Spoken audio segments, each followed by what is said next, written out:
Si vous n'avez jamais vu de zélotes dans l'évangile, parce que le véritable zélote, ce n'est pas notre frère Serge. Moi, je suis un premier zélote. Parce que j'ai donné la définition de ces zélotes-là. Nous sommes des hommes qu'on a déjà tués depuis longtemps. Un cadavre qui marche. Alors, sans plus tarder, nous allons prendre nos livres. Dans le livre de Jérémie. Et j'inviterai le frère Béni. Docteur Roger est là pour nous aider aussi, gloire à Dieu. Le frère Béni aussi est là. Donc, que Dieu soit. Donc, on va prendre le livre de Jérémie. Jérémie 47. On va commencer au verset 4 jusqu'à 7. Parce que le jour arrive où seront détruits tous les Philistins, exterminés tous ceux qui servaient encore d'auxiliaires à Tyr et à Sidon. Car l'Éternel va détruire le Philistin, le reste de l'île de Caphtor. Gaza est devenu chauve, Ascalon est dans le silence, le reste de leur plaine aussi. Jusqu'à quand te feras-tu des incisions à l'épée de l'Éternel? Quand te reposeras-tu? Rentre dans ton fourreau, arrête et sois tranquille.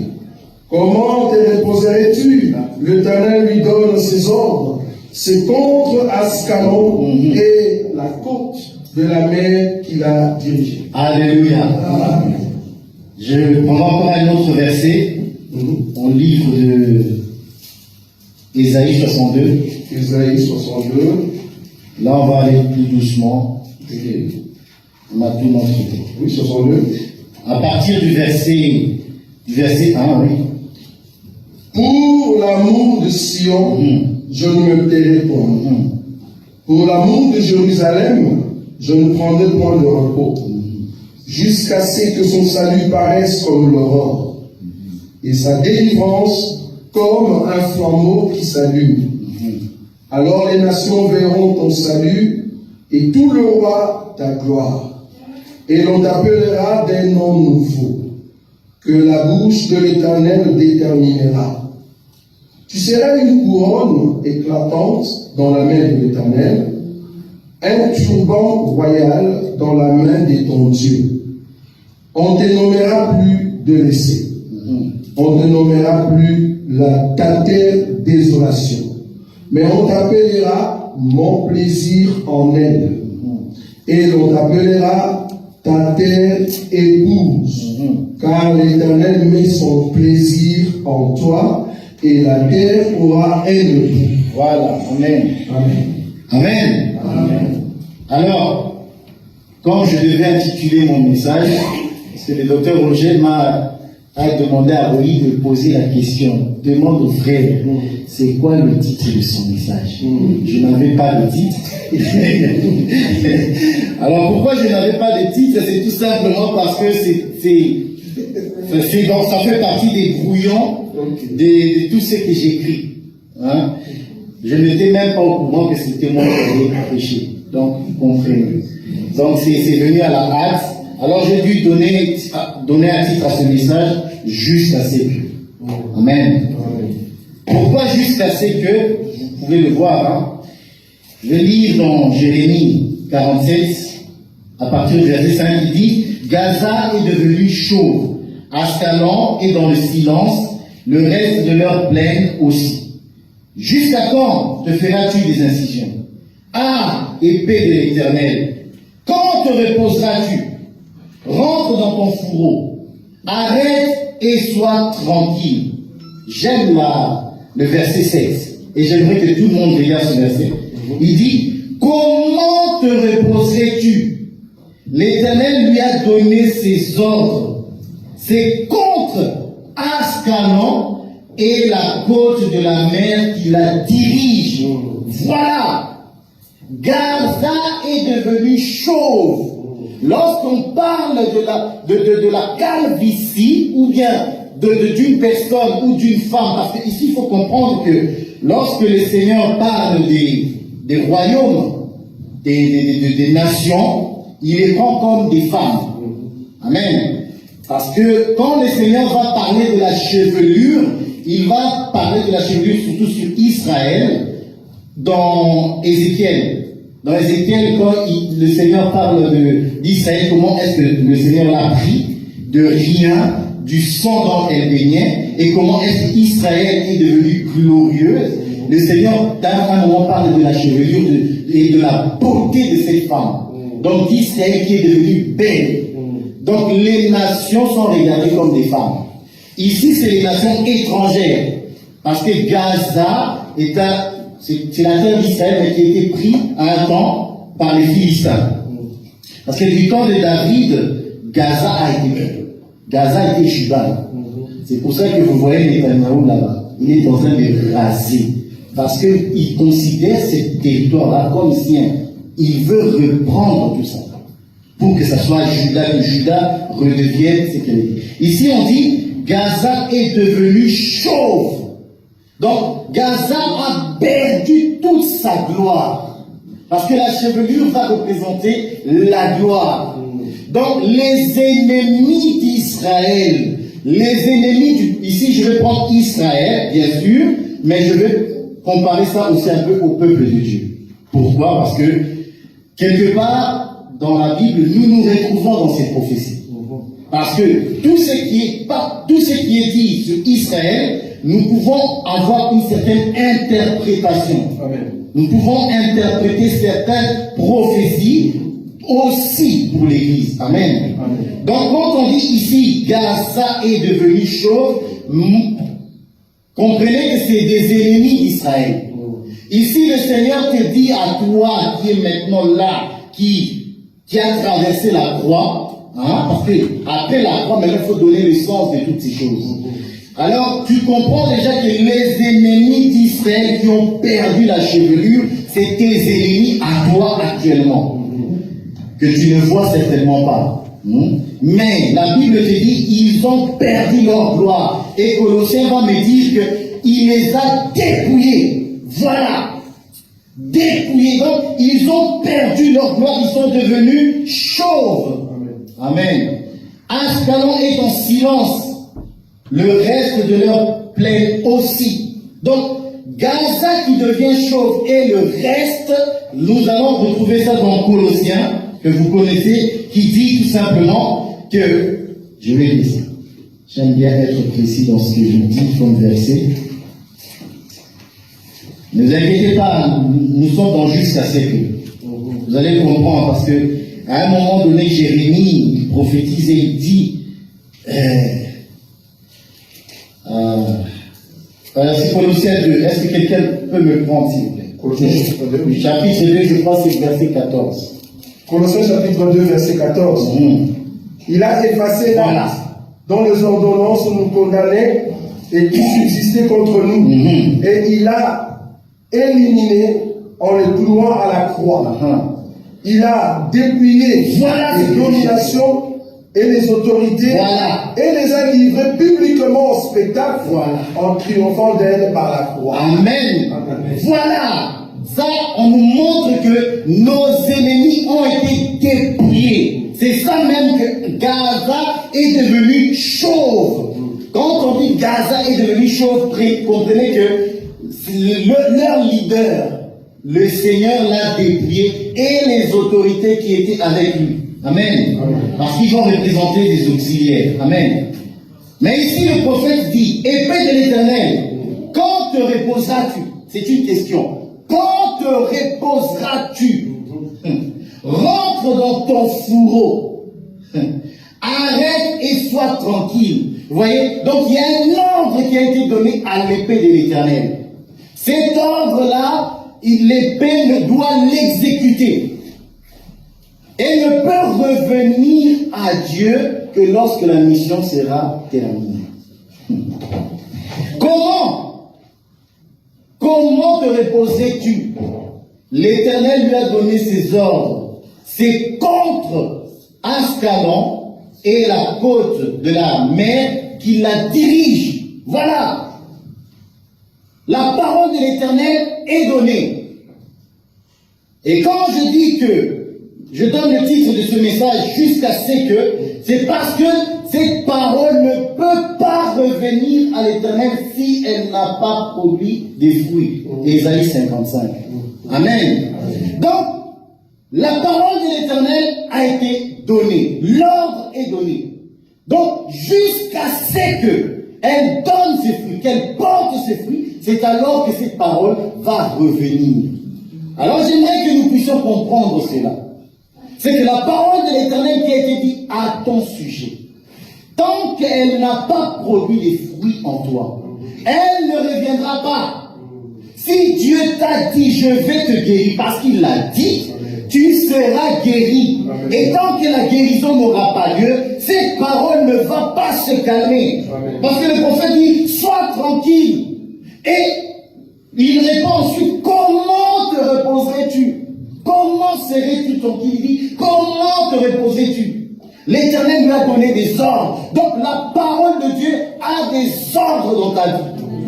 La parole que nous écoutons a un ordre. C'est quoi cet ordre? Faire de sa femme une femme sans tache, sans faute. C'est pour ça. Et tant que la parole de Dieu n'aura pas fait ce qu'elle doit faire, elle ne retournera pas. Elle ne reviendra pas parce que il doit présenter. Vous savez, le Seigneur, nous avons compris que l'épée de l'Éternel, c'est la parole de l'Amen. Nous ne devons pas nous attarder tout le temps pour expliquer l'épée, c'est quoi.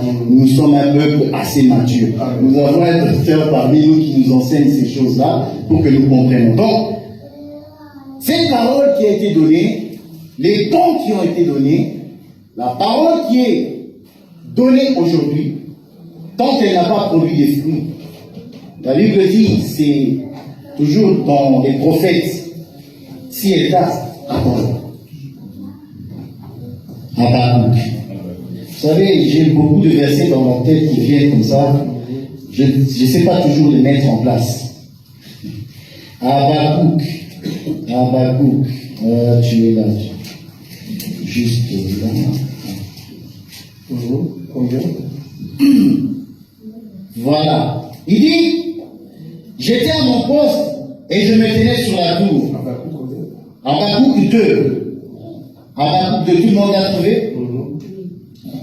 J'étais à mon poste et je me tenais sur la tour. Je veillais pour voir ce que l'Éternel me dirait. Et ce que je répliquerai après ma plainte.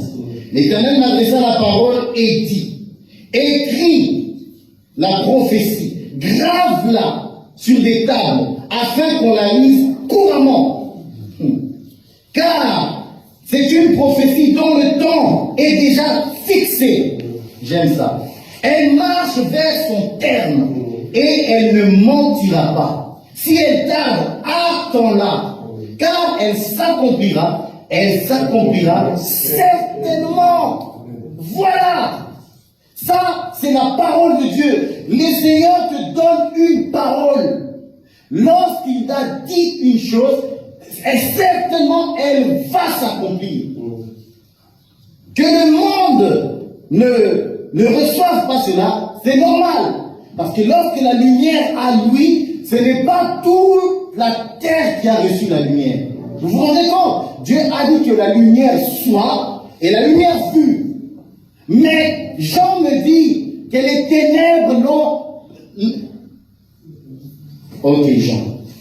Ah, vous m'excuserez, il y a beaucoup de versets qui tournent dans ma tête. 1 Jean. Non, Jean. Il dit, la lumière, lui, dans les ténèbres, et les ténèbres ne l'ont point reçu. Vous voyez? Amen. Nous avons compris par cette écriture que même lorsque Dieu a dit au commencement que la lumière soit, ce n'est pas tout le monde qui l'a reçu. Ce n'est qu'une partie. Ce n'est qu'une partie de la terre, parce que c'est un langage. Genèse est un langage. Nous devons comprendre le langage de Dieu. Ici, Jean va nous expliquer que les ténèbres ne l'ont pas reçu. Pourtant, la lumière a lui. Mais tout le monde ne la reçoit pas. Donc, les promesses de Dieu ne sont pas pour tout le monde. Amen. Elles sont dites, mais tout le monde ne la reçoit pas.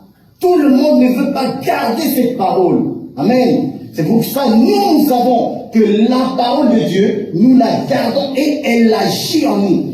Et nous le voyons par des miracles, par des guérisons, et elle agira encore parce qu'elle doit nous rendre parfaits. Amen. Amen. Alors nous retournons chez Ésaïe. Ésaïe va dire, pour l'amour de Sion, je ne me tairai point. Pour l'amour de Jérusalem, je ne prendrai point de repos, jusqu'à ce que son salut paraisse comme l'aurore. Amen, c'est ça. Jusqu'à ce que son salut paraisse comme l'aurore, et sa délivrance comme un flambeau. Donc, épée de l'Éternel, pourquoi le reste tu passes tranquille? C'est parce que je dois accomplir ça. Je dois accomplir pour que la gloire, il dit, alors les nations verront ton salut, et tous les rois ta gloire, et l'on t'appellera d'un nom nouveau, que la bouche de l'Éternel a déterminé. Tu seras couronné. Tu seras une couronne éclatante dans la main de l'Éternel, un turban royal dans la main de ton Dieu. Amen. Amen. Alors, le Seigneur a envoyé sa parole. Et sa parole doit accomplir, doit marcher à un temps fixé. C'est pourquoi nous autres, lorsque nous écoutons la parole, nous gardons cette espérance. Et Pierre va dire, vous faites bien de garder cette prophétie comme une lampe qui brille dans les ténèbres. Nous sommes environnés des ténèbres. Mais la parole de Dieu que nous gardons, c'est la lampe. Nous la gardons jalousement. Celui qui ne va pas garder cette lampe, cette espérance en lui, c'est celui qui sera regardé comme la Vierge folle. Si on ne garde pas, on ne croit pas en ce qui est écrit, et on ne garde pas cette espérance, alors on n'est pas digne du royaume. Un jour, Élisée, il y avait une grande famine en Israël. Une grande famine au point où le peuple commençait à manger les enfants. Où on commençait à vendre la viande des pigeons. Vous vous rendez compte à quel niveau le peuple était? Donc, c'était un temps très difficile. Alors, Élisée va prophétiser.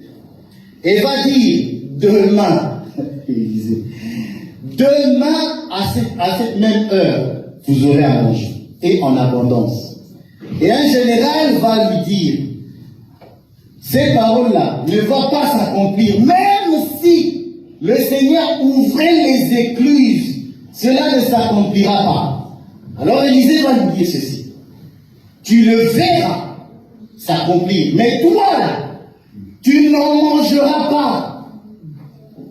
C'est ça la parole de Dieu. Elle est dite, elle est annoncée, mais si tu ne la gardes pas, si tu ne crois pas pour espérer en ces résultats, tu le verras. Parce que le problème, c'est quoi? Tu dois le voir. Tu dois le voir. Tu dois le voir. Parce que ceux qui vont rater, par exemple, l'enlèvement, ils vont le voir. Parce qu'ils vont savoir, la parole a été annoncée. Cette prophétie a été donnée. Ils ont reçu l'enseignement.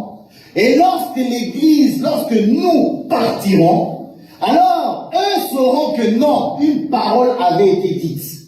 Une parole avait été annoncée. Le prophète l'avait dit. Mais nous n'avons pas prêté attention. Vous voyez? Alors qu'est-ce qui est arrivé à cet homme pour l'histoire? Il est mort. C'est comme ça même que vous allez voir que la Vierge folle qui va rater l'enlèvement va mourir. Voilà. Et il va mourir. Comme cet homme, Élisée a prophétisé, n'a pas cru. Vous voyez, la prophétie, il faut faire très attention avec. C'est une parole certaine qui va jusqu'à son temps. Si tu te relâches, parce qu'il y a des serviteurs qui vont se relâcher. Si tu te relâches dans tes efforts, si tu te relâches dans ta foi et que tu commences à abattre les brebis, quand on dit commencer à abattre les brebis, ça veut dire commencer à les maltraiter. Comment? En enseignant les risques. En enseignant ce qui n'était pas... Vous savez, il y a des prédicateurs, des enseignants qui enseignent. Mais, à un moment donné, il regarde son âge. Il dit, ah, ça fait 10 ans, ça fait 15 ans que je prêche. Mais je ne vois pas dans ma vie la consistance. Alors, il commence à falsifier la parole. Pourquoi? Parce qu'il veut avoir quelque chose. Alors, il va falsifier le message pour recevoir des gains. C'est ça, les serviteurs qui commencent à battre, maltraiter. Donc, donner des messages qui vont obliger, qui sont fausses, qui vont culpabiliser le peuple. Ils culpabilisent le peuple par des faux messages pour que le peuple leur donne de l'argent. Alors, ces gens-là, ils verront les choses. Ils verront cela arriver, mais ils n'en mangeront pas. Et d'ailleurs, il y a un passage de la Bible où Jésus va dire à certaines personnes, je ne vous ai jamais connu. Jamais connu. Rendez-vous compte de la gravité de la chose. Amen. Alors nous allons prendre le livre de Ruth. Voilà. Et c'est là que je vais asseoir un peu le message. Ruth, le chapitre. Juste, Ruth, pour ceux qui ont la Bible en papier, c'est juste avant Samuel. Pour nous autres qui ont la Bible en papier.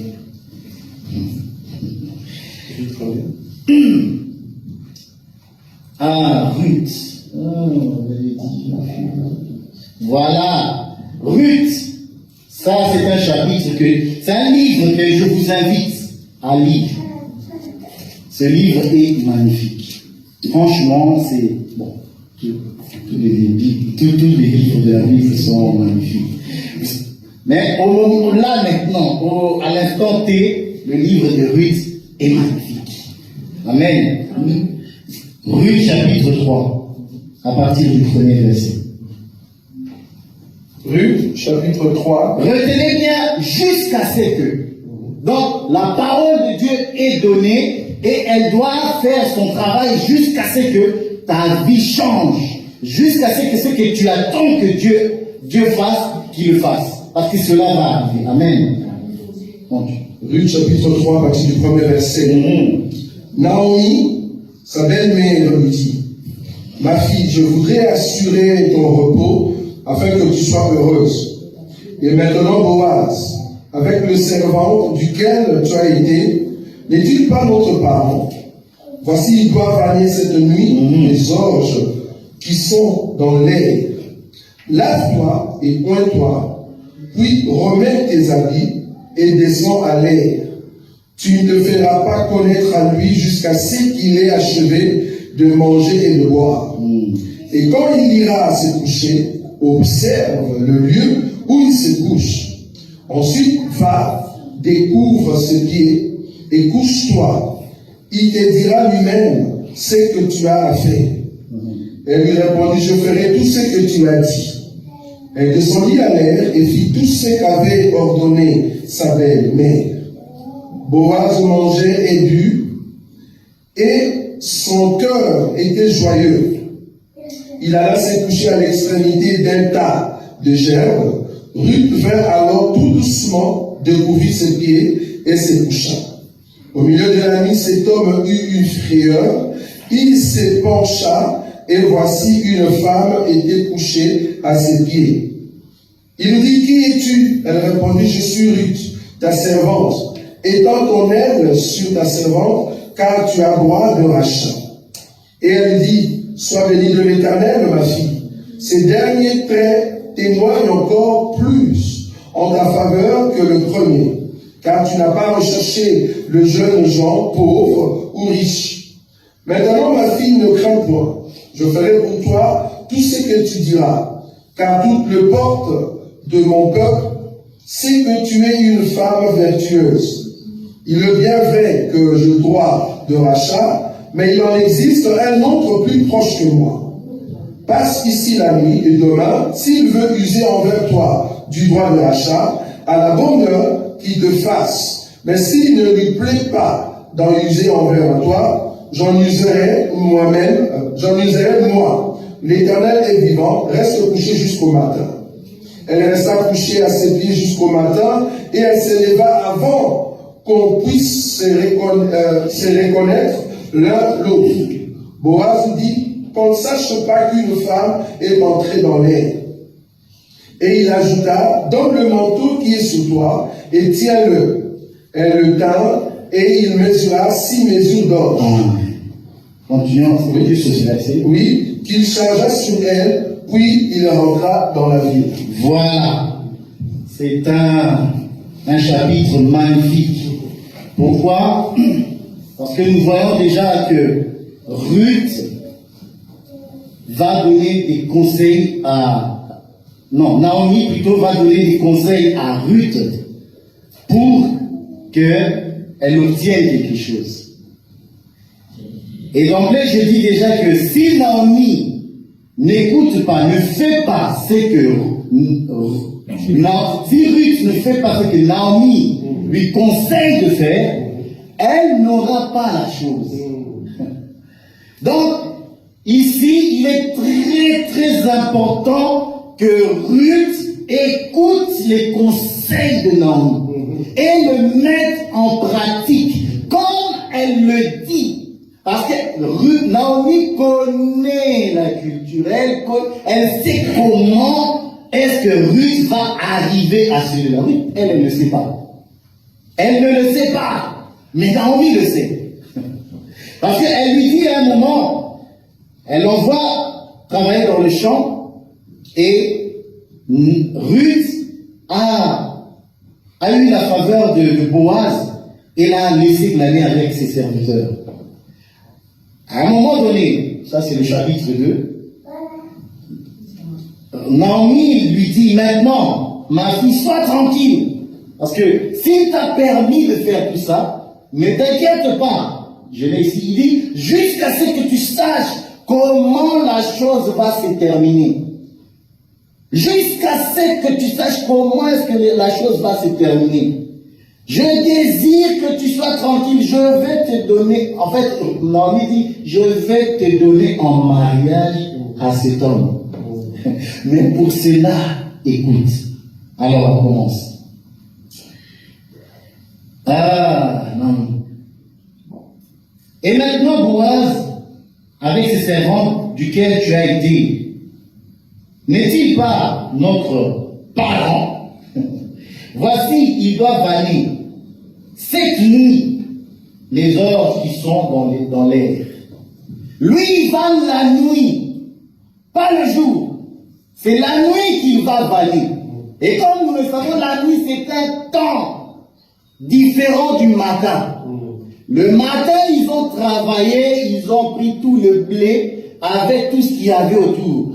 Et la nuit, c'est là où maintenant on va prendre le vent pour trier, prendre ce qui est bon, donc le blé, prendre le blé, le séparer avec la paille.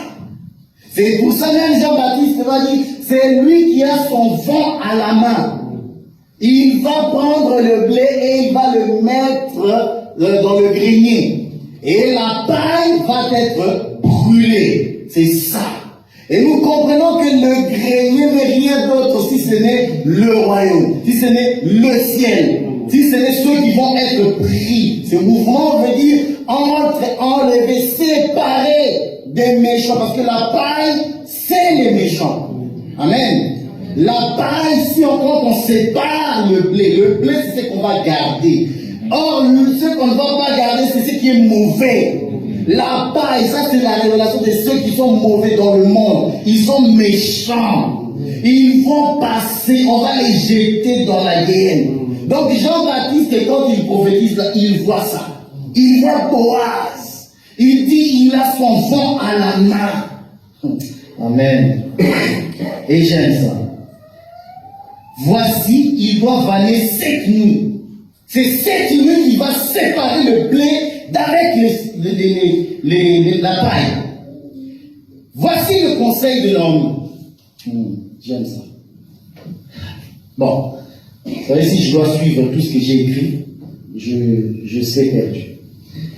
Premièrement, il dit, lave-toi. Pourquoi? Parce que je veux, ma fille, que tu rencontres cet homme. Je vais te donner en mariage. Mais pour que tu ailles en mariage, ma fille, écoute, lave-toi. Oins-toi. Un chrétien, c'est un homme qui est propre. Un chrétien ne peut pas se présenter à cet homme étant sale. Parce que Naomi a transpiré toute la journée. Naomi a travaillé. Ma fille retourne dans cette maison. Mais cette fois-ci différemment. Parce que tu dois être propre. Les chrétiens, ce n'est pas ceux qui se roulent dans la boue. Nous ne sommes pas ce peuple-là. Nous sommes un peuple qui est lavé. Lavé comment? Par l'enseignement. C'est l'enseignement qui nous lave. Vous voyez? Ma fille, lave-toi. Ça veut dire, pour nous autres, c'est écouter la parole de Dieu. Lorsque nous écoutons la parole, nous sommes lavés. Comme le dit Éphésiens. Prends-moi Éphésiens 5. C'est là, oui, Éphésiens 5.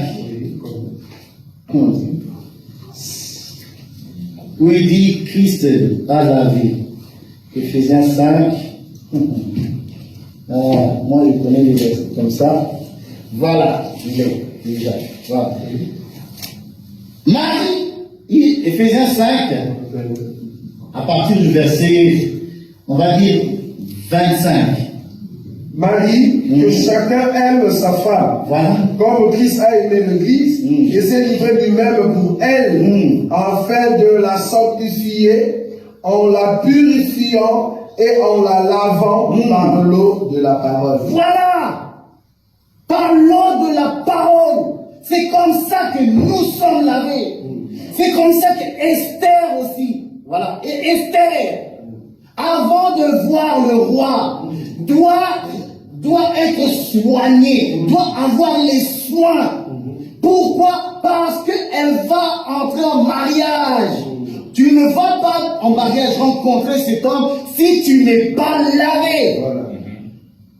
Moïse va faire de même avec Aaron, son frère. Aaron ne peut pas entrer dans le sacerdoce si Moïse ne le lave pas. Amen. Tu ne peux pas commencer à servir Dieu si tu as encore des taches de la boue. Quand je dis la boue, comprenez que je parle du péché. Donc si tu as encore la boue, Aaron, tu ne vas pas exercer. Il faut que Moïse te lave. Il faut que le ministre te lave. Il faut que tu sois enseigné. L'Église ne peut pas aller au mariage avec Christ. C'est pour ça que nous sommes, Paul dit, je vous ai fiancés. Donc pendant les fiançailles, c'est alors qu'il prend soin de nous. C'est alors qu'on nous donne des soins comme on a donné des soins à Esther, par les eunuques. Quand on parle des eunuques, comprenez que c'est les serviteurs du roi. Ils sont au service du roi pour que la femme soit bien entretenue. C'est ça. Aaron, Moïse doit te laver. Donc, Église que nous sommes, le ministère doit faire son œuvre en nous. Ma fille, écoute mon conseil. Lave-toi, parce que tu vas aller rencontrer Boaz. Et Jésus lui-même a dû dire à ses disciples à un moment, voyez-vous ce que je fais? Il a pris un ange pour commencer à laver les pieds des hommes. Parce que sans le lavement des pieds, personne ne va y arriver. Amen. Voilà. Je crois qu'on en s'est compris. Donc, Naomi, Ruth doit écouter les conseils de sa belle-mère. Mais Ruth n'était pas toute seule avant. Il y avait Orpa qui était là avec elle. Lorsque Naomi a perdu ses enfants et son mari, Ruth marchait avec 2 filles. 2 de ses belles-sœurs, Orpa et Naomi. Mais, arrivé un moment, Naomi se retourne et dit à ses belles filles, mes belles filles, j'ai de la peine pour vous. Parce que je ne peux pas encore donner naissance à un garçon ou à un enfant pour que vous l'attendiez. Non. Retournez chez vous. Vous voyez? Ça, c'est la parole que Jésus aimait beaucoup dire. C'est lui qui n'est pas digne de me suivre, de porter sa croix et de me suivre. Qui s'éloigne. Vous voyez? Si quelqu'un ne sait pas porter la croix c'est un message. Hein. Quand on dit la croix, c'est l'évangile qui fait mal. L'évangile qui brise la chair. À un moment donné, tu vas entendre des paroles dures. Parce qu'à un moment donné, Jésus a déclaré une parole, mangez ma chair, buvez mon sang. Et les Juifs sont partis. Lui qui avait beaucoup de disciples, ils sont partis. Naomi va dire cette parole et Orpa est partie.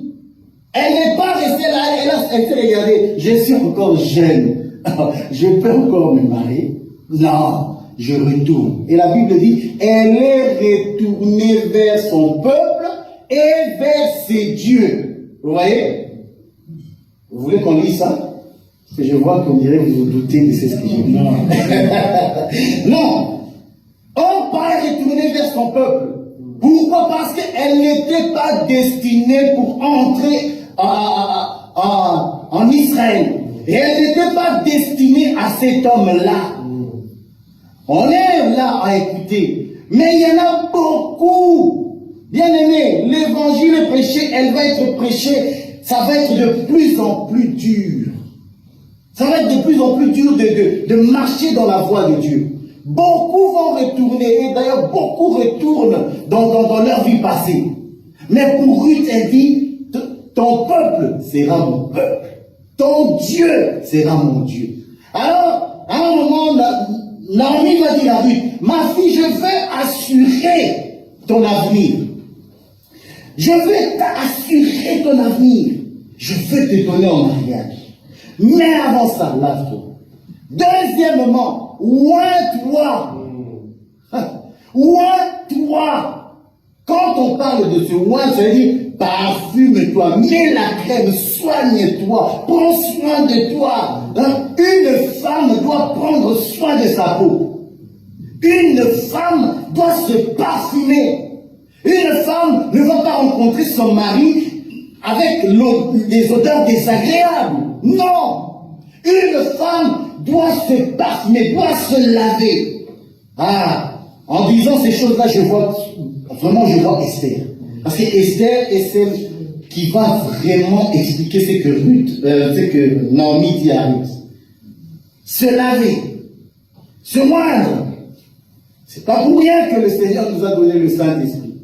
C'est pour que nous puissions nous moindre. Comment? Par la parole. Parce que la parole va nous donner une odeur. Vous voyez? Va nous donner une odeur. Parce que si tu n'as pas cette odeur, Isaac ne va pas te bénir, Jacob. Parce qu'à la base, ce n'est d'ailleurs pas toi qui dois être béni. Ce n'est pas toi. Toi, Jacob, tu es béni parce que ta maman a organisé ces choses. Or, cette mère, c'est aussi l'image de Naomi. Ah, cette mère, Rebecca, elle va dire à Jacob, Jacob, mon fils, on va lire ça.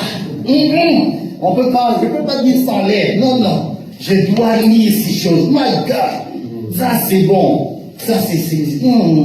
Non, c'est très bon. Genèse. Ah, Genèse. Rebecca. Vous jouez avec Rebecca. Tu n'écoutes pas Rebecca, tu n'as pas la bénédiction. Tu n'écoutes pas Naomi, tu n'as pas la bénédiction. Tu ne seras pas marié. Tu n'auras rien du tout. Toi, tu veux ne pas écouter les conseils de ces femmes. Amen. Moi, je vais écouter, je vais mettre ça en pratique. Parce que ces femmes, c'est le symbolisme même de ministre de Dieu. Hein?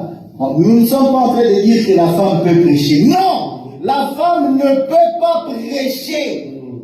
Il est interdit, j'aime ça, strictement interdit à la femme de prêcher. Et tous ceux qui le font, elles désobéissent à la parole de Dieu. Elles iront là où elles doivent aller. Vous allez aller là-bas. Ah, trouvons Rebecca. Rebecca 27. Attendez, s'il vous plaît. À partir du verset 6. Voilà. Travaillons ensemble, papa. Travaillons ensemble. Rebecca. Genèse chapitre 27, à partir du verset 6.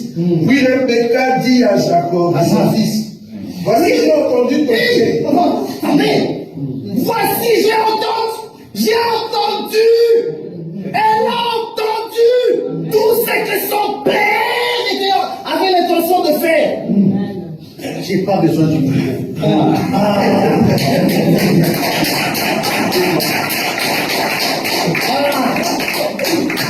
J'aime la parole de Dieu. Et surtout quand ça touche mon cœur, ça j'aime. Elle dit, je vais lire, pardon. Puis Rebecca dit à Jacob, mon fils, voici, j'ai entendu ton père qui parlait ainsi. Elle était dans le conseil de Dieu. Elle a tout entendu. Elle est sortie de la maison. Elle dit à son fils, vous avez compris le mouvement. Parce que ce mouvement, c'est Christ entrant dans le monde et dit, tu m'as guéri, sacrifié, et tu m'as formé encore. On a voulu dire, il est question de moi. Quand on parle de rêve de Christ, il est question de Christ. C'est joué ça.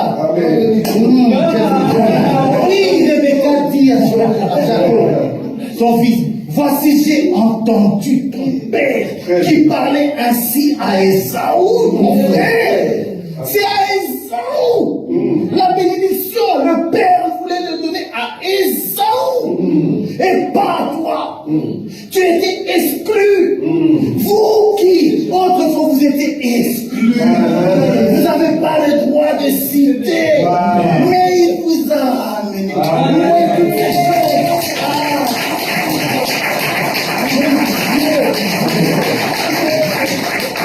Apporte-moi du gibier et fais-moi un mets que je mange et que je te bénirai devant l'Éternel avant ma mort. Donc il est question de la mort. Il est question de la mort. Donc tu dois me faire à manger. Mais pour que tu manges ce gibier, il faut le tuer. Si tu tues le gibier, tu le prépares. Attendez, à un moment donné, je le dis comme ça. Jacob va dire, mais maman, Esaü est parti à la chasse. Le gibier là, je vais le préparer. Attendez, on va converser. Maintenant, on va aller doucement donc là. On va aller doucement parce que je vais revenir sur Ruth, ne vous inquiétez pas. Maintenant mon fils, écoute ma voix. Vous voyez? Maintenant mon fils, écoute ma voix à l'égard de ce que je te commande. C'est un ordre. Jacob, tu es obligé d'écouter ce que maman te dit. Si tu n'écoutes pas, ces recommandations, c'est perdu pour toi. Va me prendre au troupeau 2 bons chevreaux. Je ferai pour ton père un mets comme il aime. Donc, elle connaît le goût de son mari. Cette femme connaît le goût de son mari. Donc tu ne vas pas lui préparer tout et n'importe quoi et lui donner. Il ne va pas l'accepter. Le Seigneur n'accepte pas tous les sacrifices. Il n'accepte pas toutes les prédications. Il n'accepte pas tous les enseignements. Donc il y a des gens qui sont des mauvais cuistots. Ils préparent mal. Ces gens-là. Va me prendre et tu me porteras à manger à ton père, afin qu'il te bénisse avant sa mort. Jacob répondit à sa mère, voici Ésaü mon frère est venu. Je n'ai point de poil. Il est venu. Lui, il a des vêtements. Donc les vêtements couvrent, les poils couvrent son corps. Moi, je suis nu. Donc, dans sa peau, il voit déjà qu'il y a une différence. Donc ça, c'est Adam. Ça, c'est Adam qui est nu, qui est allé se cacher parmi les arbres. Il a mis des feuilles de figuier. Il est nu, parce que le Seigneur lui-même va lui faire un vêtement. Parce que ces vêtements-là, c'est toujours la nudité, frère, qui est nu. Voilà. Il dit, vous voyez, Jacob répondit à sa mère, il a des poils. 12. Peut-être mon père me touchera-t-il et je passerai à ses yeux pour un menteur. Et je ferai venir sur moi la malédiction et non la bénédiction. Sa mère lui dit, oh j'aime ça. Sa mère lui dit que cette malédiction, mon fils, retombe sur moi. Écoute seulement ma voix. Ça ne te regarde pas. Toi, ce que tu as fait, c'est écouter ma voix. C'est de mettre en pratique ce que je te dis. Voici, je veux vous montrer à qui est semblable celui qui écoute mes paroles et les met en pratique. Il est semblable à une maison qui est construite sur un rocher. Amen. Et les torrents sont venus, les pluies sont venues, et cette maison est restée stable. Amen. Pourquoi? Parce que cette personne qui a l'image de la maison a écouté et mis en pratique. Amen. Mais je veux aussi vous montrer celui qui écoute ma parole et qui ne les met pas en pratique. Il est semblable à un homme qui bâtit sur le sable. Si tu bâtis sur le sable, ça veut dire que toi, tu n'écoutes pas la parole de Dieu. C'est à cause de ces choses que lorsque les temps difficiles arrivent dans ta vie, tu n'arrives pas à rester ferme. Parce que quand Rebecca conseille Jacob pour l'héritage, pour la bénédiction, tu n'es pas là. Tu n'obéis pas. Or, il faut écouter cette femme. Amen. Elle dit, mon fils, ne t'inquiète pas. Parce que Jacob avait raison. Jacob dit, je passerai pour un menteur. Parce que le papa va me toucher. Que vous le vouliez ou pas. Le Seigneur va te toucher. Il va parler de telle manière qu'il te touche. Et quand il va te toucher, s'il sent qu'il n'y a pas de poils, s'il sent que tu n'as pas les mêmes attitudes qu'Ésaü, mon frère, oublie la bénédiction. Oublie. Tu es menteur et les menteurs n'hériteront pas le royaume. Voilà. Jacob avait raison. Mais sa mère dit petit, malédiction là. Ce que tu dis là, ne t'inquiète pas, ça tombe sur moi. Vous voyez? C'est ici qu'on voit même les paroles qui s'accomplissent, que le châtiment qui nous donne la paix est tombé sur nous. Vous voyez? Ça c'est la prophétie. Elle est en train de prophétiser. Et cela se sont accomplis en Jésus-Christ. Ah, j'aime cette parole. J'aime ça, je vous assure que j'aime. Ah, bon, je suis où? On continue. Alors, 14, c'est ça. Jacob alla le prendre et les apporta à sa mère qui fit un mets comme son père aimait. J'aime, maman, je vais écouter ton conseil. Ensuite, Rebecca prit les vêtements d'Ésaü. Oh, Rebecca, son fils aimé. En fait, je vais vous confesser, cette partie-ci, ça ne devait même pas être, c'est pas comme mais c'est dans d'autres écrits en fait. Donc, c'est dans d'autres écrits sur l'héritage, un message que j'ai écrit sur l'héritage. Je viens de terminer ça il y a 2-3 jours. Et ça, je vous dis, c'est la 4e partie en fait. C'est même pas la première, c'est la 4e partie d'un autre message. Mais ça combine, ça voilà. Ah, ça fait du bien. Ensuite, Rebecca prit les vêtements d'Ésaü. Vous voyez? Donc, les ministères a pour rôle de prendre les vêtements d'Ésaü et de nous vêtir. Le ministre a cette obligation-là. Parce qu'il est question de la bénédiction. Si tu ne prends pas les vêtements d'Ésaü pour revêtir le peuple de Dieu, le peuple ne sera pas béni. Donc il faut prendre de ce qui est à Christ et nous annoncer. Ne viens pas nous donner des vêtements de je ne sais qui. Nous n'en porterons pas. Il n'y a qu'un seul vêtement qui bénit. Un seul vêtement, si tu le mets, papa est content. C'est les vêtements d'Ésaü. Et Ésaü ici, c'est le fils aimé. C'est le fils aimé. Et ensuite, Rebecca prit les vêtements d'Ésaü, son fils aîné, le plus beau qui se trouvait à la maison. On ne va pas prendre n'importe quel vêtement qu'on sent. On va prendre le plus beau. Donc ça c'est encore le Seigneur qui parle. Il dit, et voici, Jean 3,16, il dit quoi? Qui peut me répéter ces Jean 3,16? J'ai pas envie de m'embrouiller. Dieu a tant qu'il a donné son fils. Qui voilà, c'est ça le vêtement. Le plus beau vêtement, c'est le don de Dieu. C'est ce que Dieu a donné au monde. Afin que quiconque croit, tu mets ce vêtement-là. Ah, Isaac va s'embrouiller. Isaac, tu ne vas pas reconnaître Ésaü. Ésaü, en vérité, c'est moi. Parce que je suis comme lui. Frère, tu dois être comme lui. Si tu n'es pas comme l'héritage, c'est à lui. Il faut comprendre. C'est à lui. Ésaü, c'est à lui l'héritage. Papa a dit à Ésaü, si je vais te bénir toi. Pas eux. Donc si tu n'es pas comme Ésaü, si tu n'es pas comme Christ, ici Ésaü représente aussi Christ. Si tu n'es pas comme Christ, tu n'es pas vêtu comme, tu n'auras rien.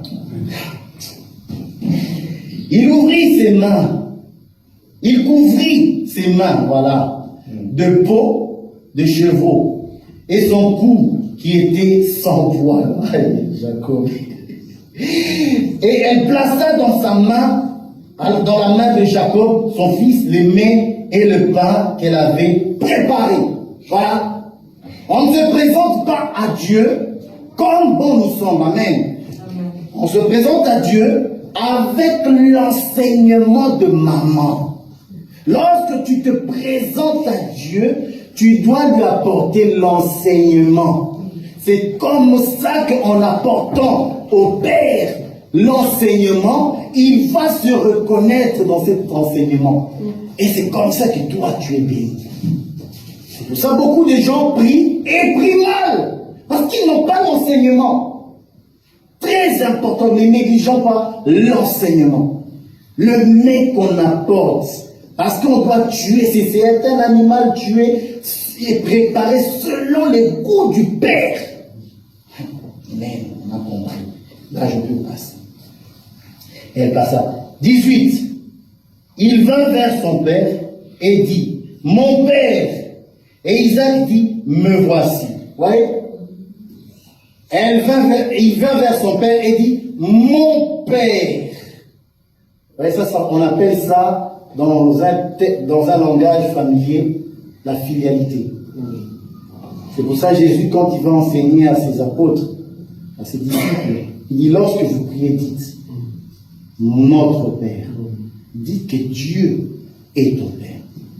Si tu ne sais pas reconnaître en Dieu cette paternité et que tu es son fils, ça sera compliqué. Il y a des gens qui ne comprennent pas que Dieu est un Père. Il n'est pas seulement un Dieu qui donne des ordres, n'importe, non. C'est un Père. Un Père aimant. Un Père qui ferait tout pour son enfant. On a beaucoup des hommes ici qui sont pères, ils savent ce que j'ai dit. En tant que père, on veut le meilleur de ses enfants.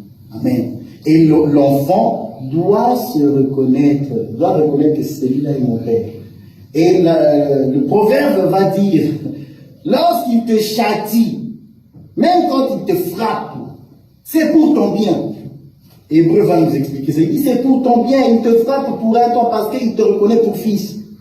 Mais s'il ne te frappe pas, c'est que tu ne fais pas partie de ses fils. Lui-même, il te frappe, tu fouilles. Un fils ne fouille pas. Non, tu es mon père. Même dans les temps difficiles. Amen. Voilà. Ah, Jacob. Il va vers son père, dit, mon père. Isaac dit, me voici. Qui es-tu? Mon fils. Jacob répondit à son père, je suis Ésaü. Je suis Ésaü. Il n'a pas dit je suis Jacob, je suis Ésaü. C'est pour ça que Christ va dire, lorsque vous prierez tout ce que vous demandez à mon Père, en mon nom. En mon nom. Je ne m'approche pas en mon nom. Si je dis que je suis Jacob là, il ne va pas accepter.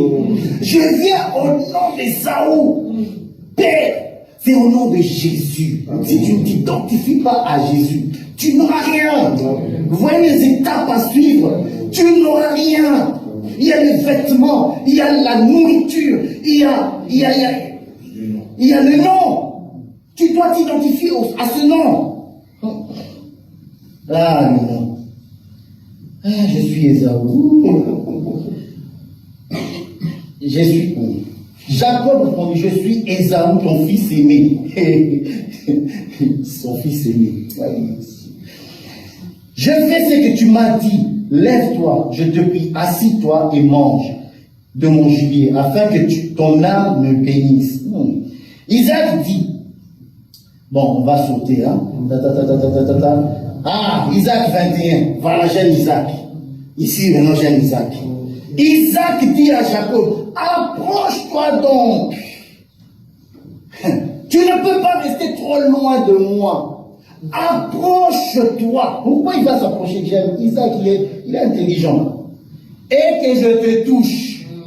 En tout cas, il faut qu'il te touche. Non, je ne vais pas te bénir comme ça. Non, non, non, non. Je viens. Il y a des gens qui fuient la présence de Dieu. Le Seigneur appelle, mais ils ne sont pas là. Ça, c'est Esaïe qui le dit. J'ai appelé. Pourquoi n'étiez-vous pas là? Vous étiez où quand j'ai appelé par les prophètes? Ils ont fui. Or, nous sommes des Jacob qui nous nous identifions en Christ. Lorsqu'il nous appelle, viens, approche, on s'approche. Touche, parle-nous de manière dure. Parce que Pierre a dit, c'est toi qui as les paroles de vie. Nous restons là. Touche, parle. Ah, on écoute. Mon fils, pour savoir si tu es mon fils. Ah, ok. Il dit, approche-toi donc et que je te touche, mon fils, pour savoir si tu es mon fils Ésaü. Ah, Ésaü. Si tu n'es pas Ésaü, tu n'auras rien. Si tu es mon fils Ésaü, non. Ok. Lis-moi à partir du verset 22, que je me repose. Jacob s'approcha d'Isaac, son père, qui le toucha, et dit, la voix est la voix de Jacob. Mais le main sont le main d'Ésaü. Il ne le reconnut pas parce que ses mains étaient velues comme le main d'Ésaü. Son frère, et il le bénit. Il dit, c'est toi qui es mon fils Ésaü? Et Jacob répondit, c'est moi. Isaac dit, serre-moi et que je mange du gibier de mon fils, afin que mon âme te bénisse. Amen. On va s'arrêter là. On est où? Verset. Vous voyez? Isaac dit à un moment, serre-moi. Tu dois servir le Seigneur. Vu que nous nous sommes approchés, nous sommes des serviteurs. Tous tels que nous sommes. Le serviteur de Dieu, ce n'est pas seulement ceux qui prêchent, non. Nous sommes tous serviteurs de Dieu. Et nous devons tous, tels que nous sommes, lui apporter les mains à manger. Parce que lui, il veut manger. Il veut manger de ce que tu lui donnes. Donc, si ta vie, tu ne la mets pas en ordre, dis-toi bien que tout ce que tu vas lui offrir ne sera pas correct. Parce que tu ne respectes pas l'enseignement. En tant que serviteur, nous devons lui apporter le meilleur.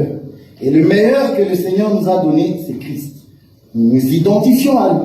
Et nous pouvons, en le servant, en nous consacrant selon que Romain va dire dans le chapitre 12, offrez vos corps comme un sacrifice. C'est ça, hein? C'est Romain qui le dit. Un sacrifice vivant, ce qui sera de votre part un culte raisonnable. C'est ça. Un culte raisonnable. Donc, on doit les servir selon ce modèle-là. Amen. Voilà. Ah, que mon âme te bénisse. Jacob servit et il mangea, il lui apporta aussi du vin et il but. Ok, on va passer. Bon, on va retourner chez Naomi. C'est ça, je garde le reste pour un autre jour. On retourne chez Naomi, chez Ruth. Et je vais conclure petit à petit. Ah non, je ne veux pas conclure. J'ai mon temps. Il y a trop de choses des bonnes choses à dire. Soit je les garde, soit je vous donne. Et je sais qu'il y a un frère qui va me dire, frère, tu ne m'as pas donné le blé, tu as gardé pour toi, tu veux les vendre. Non. Non, je ne veux pas le vendre, je vais donner. Parce que il faudrait qu'on parle de Ruth. Amen. Parce que sa belle-mère lui a donné des instructions à suivre.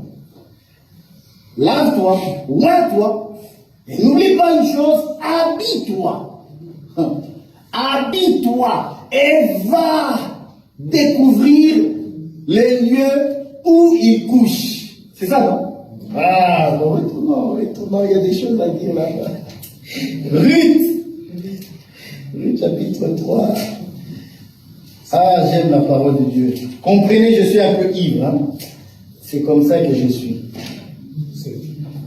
Attendez. Verset 4. Verset 3. Là, verset 4. Et quand il ira se coucher, observe le lieu où il se couche. Observe le lieu où il se couche. En tant que chrétien, nous savons où Boaz s'est couché. Si tu ne sais pas où Boaz se couche, il y a un problème. Toi et le mariage, oublie.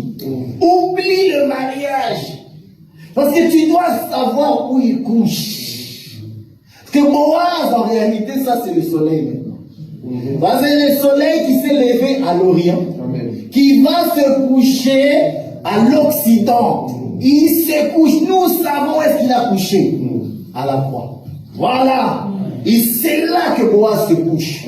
Et c'est là que Naomi va lui dire, va découvrir le lieu où il se couche.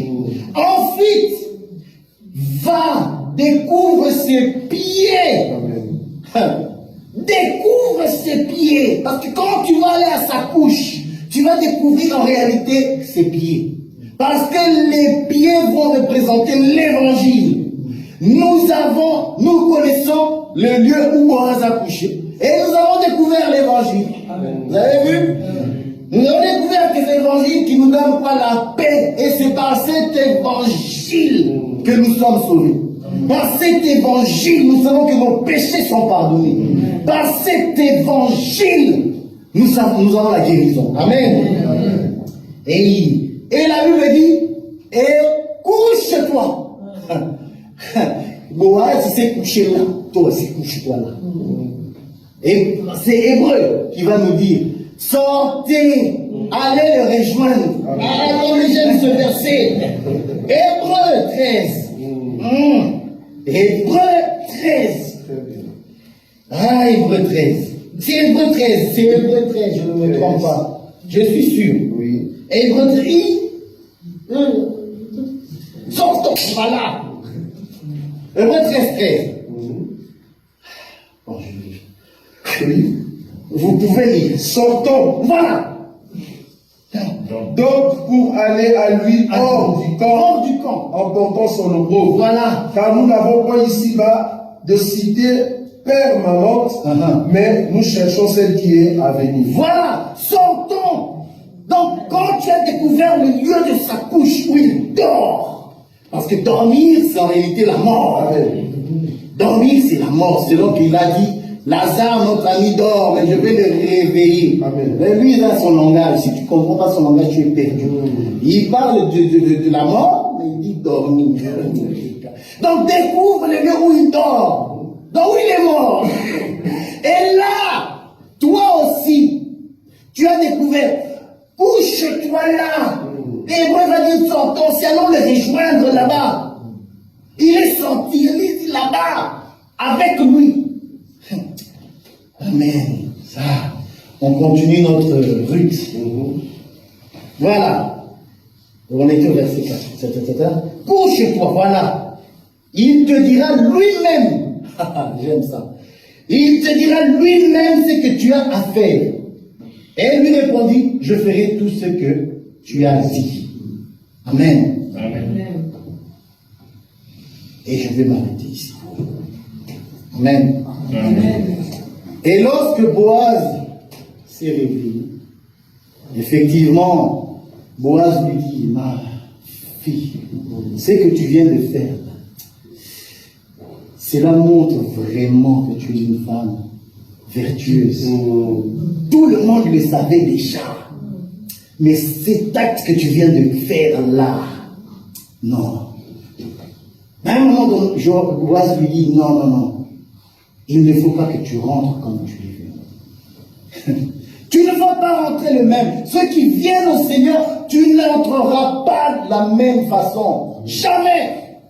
Quand la reine de Séba est venue rencontrer Salomon, elle n'est pas rentrée de la même manière. Non. Salomon dit non, je vais te bénir en qualité de Salomon. Moi, je suis Salomon, je vais te bénir en qualité de Salomon. Et Boaz va dire, non, ma fille, ce que tu viens de faire, non. Donne-moi c'était le manteau. Voilà, on va passer. Donne-moi le manteau. Ce qui est l'identité d'une personne. Donne-moi le manteau et je vais mettre 6 mesures d'orge. Tu ne peux pas rentrer comme ça. Parce que l'orge, comprenez qu'avec l'orge, on fabrique le pain. Voilà. Je vais te donner un homme. Symboliquement. C'était déjà un homme. Boaz se donnait lui-même. Je vais te donner 6 mesures. Parce que le chiffre 6, c'est le chiffre de l'homme. 6 mesures d'orge. Et tu vas rentrer. C'est comme ça que lorsqu'il est parti, il est monté. Il a dit, je vous enverrai le Saint-Esprit. Voilà. Ça, c'est le gage. Et là, on a pris les 6 mesures. Les 6 mesures aussi vont représenter le gage de Tamar. Vous voyez? Le gage. Et ce gage-là, on le garde parce que c'est à l'homme. Cet homme-là. Ensuite, il va donner sa chaussure parce que il n'y avait personne pour acheter cette femme. C'est celui qui devait faire ça. Il ne pouvait pas, il a refusé. Ça, je vous passe. Je dis ça en gros. On sait l'expliquer par rapport à Moïse qui ne pouvait pas sauver. Amen. Que Dieu soit loué parce qu'aujourd'hui nous avons reçu cet homme. Et nous écoutons les conseils que ces femmes qui sont une image de Christ nous ont donnés. Et ces femmes représentent les ministres aujourd'hui qui nous enseignent. Considérons le travail qui est fait. Parce que c'est pour ton bien. C'est pour nous bien. Nous écoutons et nous mettons en pratique. Nous gardons ce gage jusqu'à ce que l'époux revienne. Amen. Amen. Que Dieu bénisse.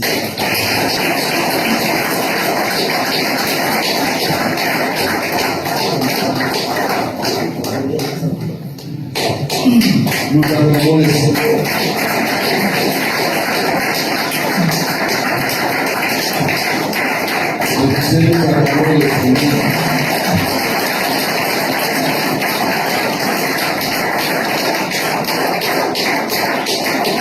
J'étais assis là, tout en ayant mon stylo, comme si c'était à l'examen d'État. J'ai contrôlé tout ce que Boïka disait. Je vous dis, toutes les prédications que le frère Boïka a présentées dans cette assemblée, cette prédication montre que c'est un frère qui a grandi puissamment.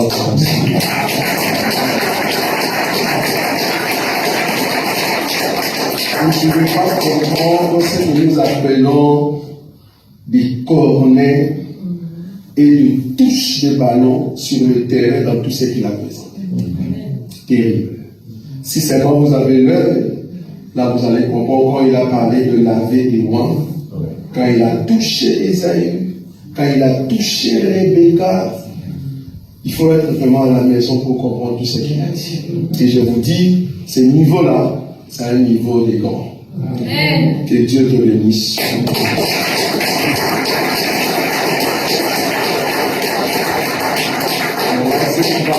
Au fait que tu dois ajouter dans ta façon de présenter, c'est comprendre la salle, quand la salle est montée, qu'est-ce qu'il faut donner à ce moment-là. Mais ça sera entre toi et moi, c'est comme on dit, quelque chose de la maison. Pendant l'école, c'est là-bas que je vais te donner ça. Ça va, que Dieu te bénisse.